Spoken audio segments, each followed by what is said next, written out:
Então, a partir desse momento, estamos gravando o encontro, ok? Então, todo mundo está ciente que o encontro está sendo gravado, para depois podermos usar a nossa apresentação, o tema exposto. Bem, falamos na semana passada, apresentamos, né, nossa proposta de encontro, reflexões sobre vocação, né? Falamos de que essa apresentação está acontecendo de forma livre, né? Por conta aí do capítulo do livro que estamos abordando, então estamos trazendo aqui fragmentos do livro, mas conforme eles vão aparecendo, então seguindo ali uma ordem ali do autor, né? E é possível que perguntas, caso alguém tenha, né, queira interagir ao longo aqui da reflexão, ou no final, aí eu fecho a gravação também e a gente abre a partilha, né? Os temas que vamos estar abordando, primeiro encontro falamos só das considerações finais, gerais, né, falando de vocação. Esse é o primeiro encontro, está disponível em nosso canal, já em uma playlist. Hoje vamos falar sobre obstáculos ao discernimento, conflitos, né, e aí talvez entrar em necessidade de decidir e o risco de protelar a resposta. Talvez, caso a gente não consiga entrar, fica para a semana que vem, até porque começamos um pouquinho atrasados hoje. Então vamos partir para o slide 11. Obstáculos ao discernimento. Deixa eu parar aqui, pegar aqui o óculos aqui.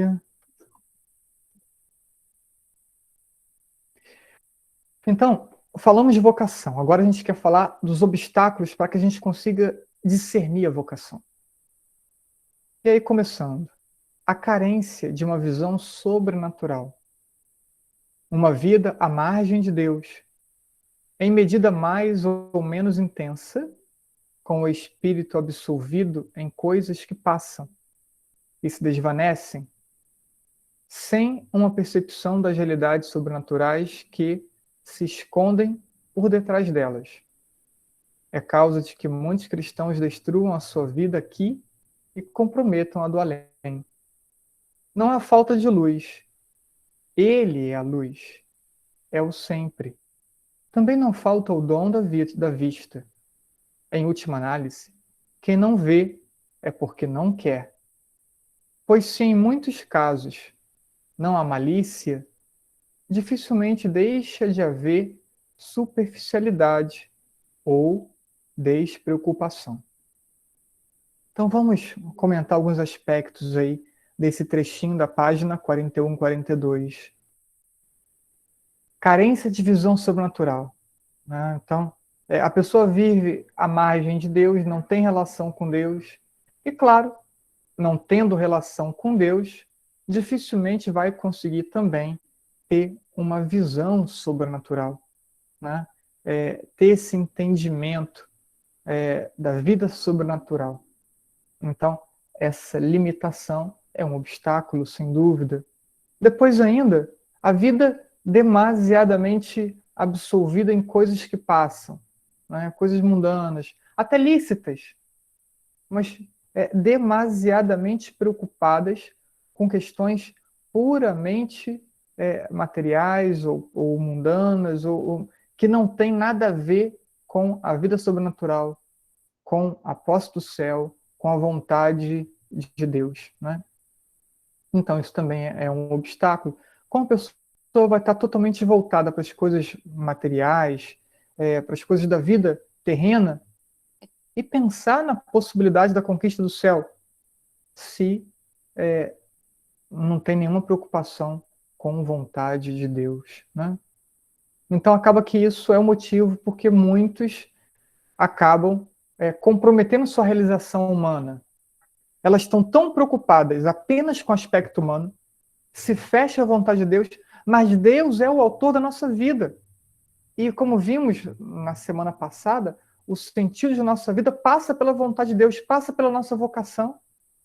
E se eu estou fechado à vontade de Deus, estou fechado à vocação, então dificilmente eu vou encontrar um propósito ou vou me ocupar das coisas corretas, mesmo que lícitas, na vida humana. E isso pode me comprometer também com a conquista da eternidade. Em última análise, diz aí o texto, né? Quem não vê porque não quer, diz o autor, né? Até me sinto muito familiarizado com o autor, né? Até me imagino falando isso também em um conselho, em uma palestra, em uma homilia, né? Quem não vê porque não quer, né? Olha só que coisa, não é bem jeitão, Padre André, né? Se em muitos casos não há malícia, a pessoa, quer dizer, não está vendo porque não é porque não quer ver, não é porque tá, conscientemente está fechada, mas porque está ocupada com coisas superficiais. Ou mesmo está despreocupada com a vontade de Deus, né? Ela não está, não é uma malícia de querer se fechar à vontade de Deus, mas não leva assim com tanta preocupação. Se Deus não fizer uma revelação assim, né, extraordinária, aquela pessoa vai passar despercebida da vontade dele, né? Seguindo, ainda nas mesmas páginas, indo um pouquinho até a página 44, né? Nós nascemos no pecado. E a tríplice concupiscência, o amor e a busca dos prazeres sensuais, o apego desregrado aos bens e o amor desordenado de si mesmo, tortura-nos, às vezes com grande dureza. Transforma-se num pesado lastro que nos tira agilidade para nos dirigir para Deus. É por isso que os que estão interiormente mais perto de Deus equacionam com menos esforços e mais coerência o problema da vocação e o aceitam logo que se apercebem dele, né? Deixa o padre aqui aceitar mais uma pessoa aqui. Então, vejam, essa realidade da concupiscência, né? E aí aqui organizada em três partes, né? O amor e a busca dos prazeres sensuais, o apego desregrado aos bens, ou a posse do dinheiro, ou a preocupação apenas no aumento da sua renda, né? Ou o amor desordenado de si mesmo. Então, essa tríplice concupiscência, ela é um grande obstáculo, né? E diz o texto, acho bacana, nos tira a agilidade, ela nos enrijece, né? Tira o nosso foco daquilo para o qual deveríamos ter foco. Então, aí é claro, aqueles que não administram bem a concupiscência, né, essa inclinação que todos nós temos decorrência do pecado, aqueles que não administram bem isso estão mais engessados, né? E aqueles que interiormente estão mais perto de Deus, buscam ter vida de oração, né? Buscam os sacramentos com frequência, então lidam melhor e vão necessitar de menos esforço, né? Para tratar a questão vocacional e trilhar o seu caminho de discernimento, e quando perceber, poderão aceitar a vontade de Deus, repito, com menos esforço. Aqui é um ponto importante, gente, para a gente dar uma parada, uma refletida, porque não é difícil entender o que está sendo dito pelo autor aqui, né? E um outro ponto, né? Aqui justifica o porquê eu queria trabalhar primeiro vida espiritual antes de vocação. E vamos fazer isso, né? Fizemos essa abertura aqui no mês de agosto, trabalhando o livro, mas em setembro começaremos a falar de vida espiritual, né? E vamos fazer muitas formações sobre vida espiritual para depois chegar em vocação. Por isso que o autor está falando aqui. Vejam, quem está mais perto de Deus, e como estaremos mais perto de Deus? Por uma vida de oração organizada, consistente, né? Então, vai ter mais facilidade para o processo de discernimento e aceitação da vocação. Por isso vai ser tão importante trabalharmos vida espiritual, estarmos com a organização de nossa vida espiritual bem feitinha, para que o discernimento aconteça em meio a essa vida espiritual consistente, coerente, constante, ok? Espero que fique claro, se não, anota aí sua dúvida, e aí, depois, quando a gente fechar aqui a formação, a gente volta e vai conversando, ok? O que, aí a página 51, 53, o que impede a livre, espontânea resposta da alma ao convite divino são as feridas que o pecado original deixou na natureza humana como um sinistro legado. Lembrei de Dom Alano, sinistro, né? Então, um sinistro legado. Né? Falamos, a ideia é a continuação da ideia anterior. Né? O que refreia o impulso sobrenatural da obediência a Deus são a sensualidade, a cobiça, o orgulho de todas as suas formas, o desejo natural de uma felicidade imaginada pelo próprio eu. Né? Então eu idealizo o que vai ser a minha felicidade e isso certamente vai colocar uma limitação em minha vida espiritual, porque me desvencilha de um possível entendimento da vontade de Deus para colocar em prática apenas a minha vontade. Diz o autor, esta rebeldia, a rebeldia por quê? Porque quando eu me proponho a impor a minha vontade, então eu me rebelo contra Deus, né? Não costuma traduzir-se, pelo menos em grande maioria dos casos, numa oposição aberta. Não é que assim, eu me nego à vontade de Deus. Há quem faça isso, mas né, quem vai se preocupar com vocação não é que vai dizer abertamente eu me nego à vontade de Deus. Normalmente não. Mas apresenta-se disfarçado sobre a forma de máscaras, muitas máscaras, 1000 máscaras, diz o autor, né?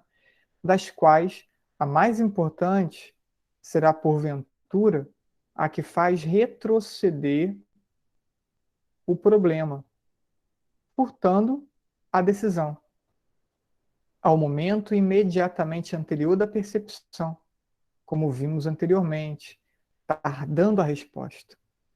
Então, vejam, não é que a pessoa que pensa vocação, mas que não consegue vencer a sua própria vontade, ela vai se rebelar tão abertamente, ela vai ter uma oposição radical à vontade de Deus. Mas a sua vontade, ela vai sendo como que disfarçada, né? E em argumentações, como veremos no slide seguinte, né? E fazendo com que a gente não nos deparemos com a vontade de Deus, né? Então, vamos seguir e vai ficar mais fácil entender.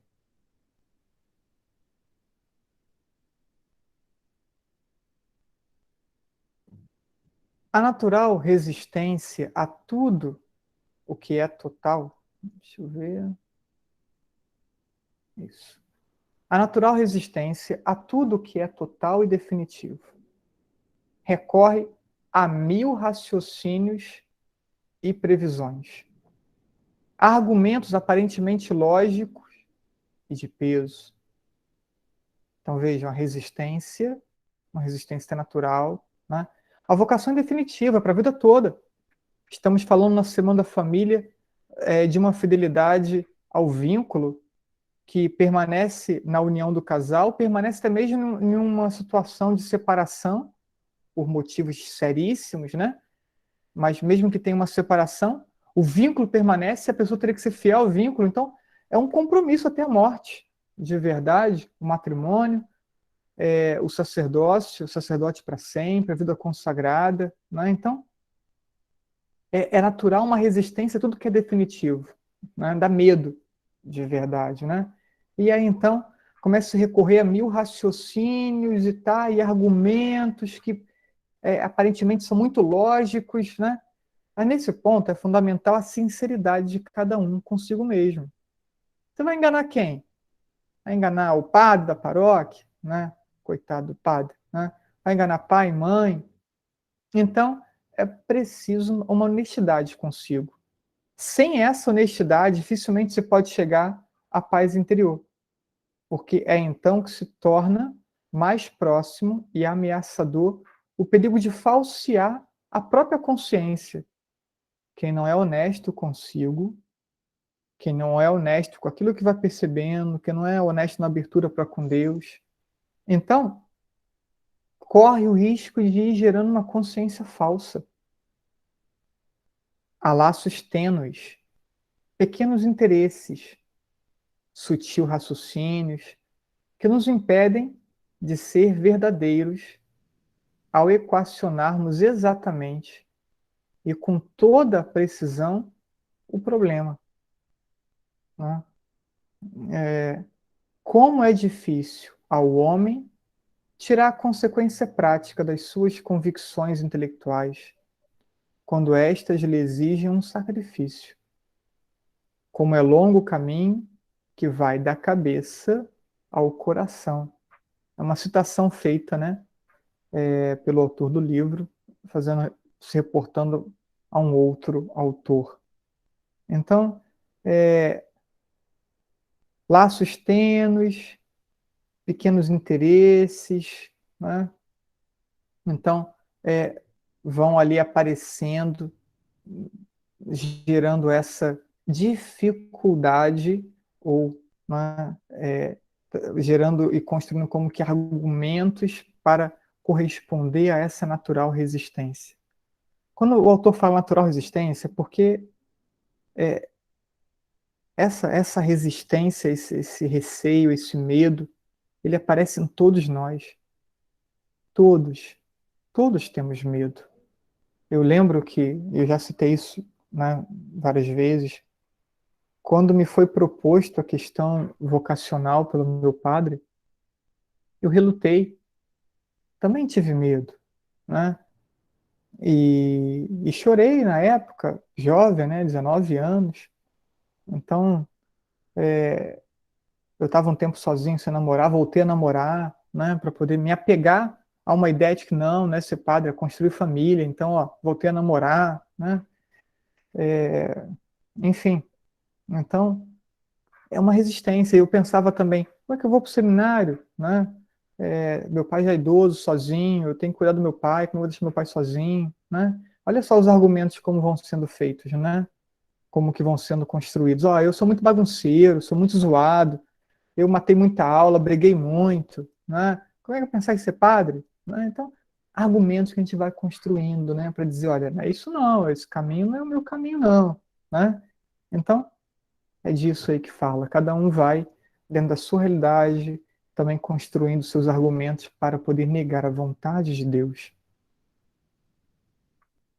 Aí entramos no tema conflitos. E aí realmente eu vou só abordar o conflitos e paro. Não vou seguir, né? Então, 2 slides sobre conflito. O coração não pensa, o coração quer. É, talvez, o momento mais difícil e doloroso. Aquele que sobrevém o conflito interior, provocado pela tensão de duas tendências interiores fortes e contrapostas: a inteligência que vê e o coração que não quer ver e resiste. É aqui que surge com todo o seu peso a natureza enfraquecida pelo pecado original, atando-nos ao sensível, despertando mil gritos que mascaram a chamada. No entanto, há no fundo como que um pressentimento da realidade dessa chamada, juntamente com um medo instintivo de aceitar o problema tal como está posto, porque nesse caso haveria que aceitar também todas as suas consequências e resolvê-lo adequadamente. Então, vou dar uma paradinha aqui no parágrafo. O parágrafo nos fala de uma tensão, né? Uma tensão muito forte entre a inteligência e o coração, né? Nossos sentimentos bem, já falamos aqui na formação anterior que vocação tem nada a ver com vontade, com gosto, com aptidão, né? Tem a ver com vontade de Deus. Vocação tem a ver com vontade de Deus. Ponto, né? Então, aqui a inteligência vai até percebendo, né, os sinais, vai vendo e tá, né? Mas há uma luta interna, né? E aí ele aqui fala para nós que é essa tensão entre inteligência e coração. Claro, falamos já antes, né? A incidência do pecado na vida, não só do pecado original, mas do pecado atual também. Então, uma diferença. Quando falamos das consequências do pecado original, falamos da tríplice concupiscência. Quando falamos das consequências do pecado atual, é aquele pecado cometido hoje, ali, né? E a pessoa que acaba que, o adolescente, o jovem, fica mais tempo no pecado que na graça, isso aí tudo vai dificultar, claro, todo o processo de discernimento. Então, e aí, esse enfrentamento, né, que a gente experimenta dentro, também vai mascarando ali a chamada. E olha o que ele fala, né? No fundo, há um pressentimento, uma percepção da vocação, mas ao mesmo tempo um medo de aceitar esses pressentimentos e esses sinais. Porque se aceita os sinais, e se os sinais indicam para um caminho que talvez a gente tenha medo ou a gente não queira, e se a gente aceita, né, que esses sinais são reais e tá, a gente tem que aceitar a vocação. Ele tem que dar o sim, né? Então, a gente, por não querer dar o sim, a gente também nem vai abrindo-se aos sinais e vamos como que argumentando com eles, né? Porque temos um medo ali instintivo de aceitar. Então, vamos seguir a leitura. É então que muitas vezes você tenta resolver esse estado de tensão e conflito pelo exame das condições e sintomas da vocação, para que uma entrega total e uma doação absoluta, pela procura instintiva de alguma coisa onde apoiar a inteligência para tranquilizá-la e afastar o que a natureza reluta em admitir. É então que se dá uma importância inconsistente, engenhosa, a coisas que não têm e nunca tinham tido. Nessa tensão interna, para argumentar contra, né, esse pressentimento da vocação, ou contra possíveis sinais que Deus indique, então vamos valorizando aspectos que não deveriam ser valorizados, aspectos que talvez nem nunca tiveram tanto peso, mas agora, porque eu preciso de argumento, ele passa a ter peso, né? Então é isso, né? Bem, a ideia se complementa aqui. Contra as decisões totais, estamos ali na página 51, 53, né? Contra as decisões totais, temos de contar também com a tentação, entre aspas, dos inconvenientes, que consiste fundamentalmente em dar importância a 1000 circunstâncias absolutamente humanas e que, de algum modo, podem servir de impedimento e, portanto, impossibilitar a entrega absoluta a Deus. São razões do tipo externo, que nos vêm de fora, embora, e daqui a importância dessa tentação, encontre no interior de cada homem uma certa cumplicidade. Questões externas que acabam encontrando eco dentro, né? E em todos esses argumentos, é a natureza que manobra. Essa mesma natureza marcada pelo pecado, essa mesma natureza que sofre ali, as consequências da concupiscência, dos olhos, da carne, da soberba da vida, né? Então, é essa natureza que vai manobrando, que vai fazendo com que a gente tente se afastar, né, dessa percepção de Deus. Então, essa é uma natureza que manobra, disposta a servir-se de quantas armas encontre ao seu alcance para justificar uma atitude que, na sua mais íntima raiz, não é reta. Geralmente, os que têm uma certa profundidade interior, certas circunstâncias mais periféricas e triviais pesam um pouco. Então, volta aqui à vida espiritual. Aqueles que têm uma profundidade interior, né? Talvez serão menos afetados. Pode até ser que a sua própria natureza apresente, né, alguns argumentos, mas ele vai conseguir afastá-los rápido, né? Não vai incidir tanto sobre sua decisão. Mas um ponto pesa, é o que ele diz agora. A que pesa mais esmagadoramente é a mais delicada e natural de todas elas, até mesmo porque está plenamente de acordo com a ordem estabelecida por Deus. É a família. A família é um dos grandes obstáculos. Mesmo que a família não coloque empecilho, ela é para nós o maior obstáculo. É pensar em nos desvencilhar da família, né? E aí eu volto ao meu pai. Eu não tinha tantos outros obstáculos, eu já morava separado da minha mãe desde os 4 anos. Meus irmãos muito mais velhos do que eu, né? Não tínhamos assim tanto contato. A minha irmã, um pouquinho mais nova que eu, morava com a minha mãe, então também distante. Meu vínculo era meu pai, né? E como foi difícil falar do assunto com meu pai, né? E eu fiquei surpreendido, eu relutei até o último instante quando fui falar com ele. Ele olhou para mim e disse: vai, vai mesmo, vai estudar, vai fazer o que Deus quer. Meu pai que não era católico, né? Estava católico já nesse período, mas me surpreendeu com a resposta, né? Mas mesmo ele não sendo um empecilho, eu estando no seminário, ou antes ainda do seminário, pensar em deixá-lo sozinho, né, idoso, ou estando no seminário pensando ele só, para mim continuou sendo um obstáculo à família, né? Repara, por vezes a família pressiona, cobra, tenta impedir, faz chantagem, né? Mas mesmo quando ela não faz isso, ela continua sendo um obstáculo. Nós mesmos vamos criando os argumentos para nos manter ligados à família, né?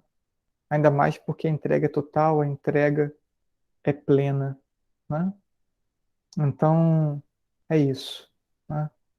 Esses conflitos vão acontecendo e vão perdurar, né? E vamos ter que aprender a nos desvencilhar deles para que possamos estar realmente livres para o discernimento.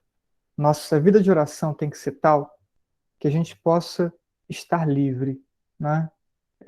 Livre, sereno, né? Totalmente focado em encontrar a vontade de Deus, a vocação que Deus pensou para nós.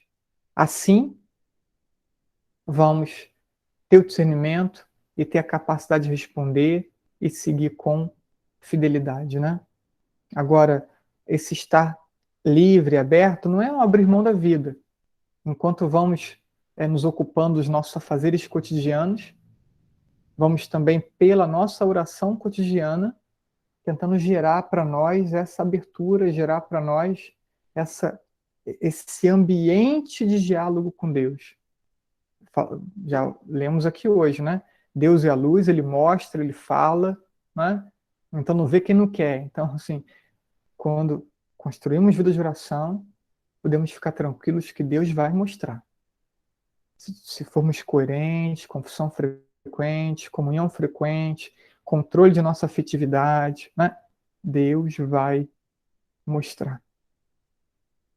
São luzes, como falamos na semana passada, né? Pequenas peças que vão se somando e vão montando ali uma imagem, vamos ali vislumbrando a nossa vocação. Então é isso, né? Vamos parar por aqui hoje. Eu vou parar aqui a gravação para que possamos, então, partilhar mais à vontade, né? Que muitos de vocês não ficam à vontade aqui na gravação, né? E aí continuamos na próxima semana, continuamos aí no livro.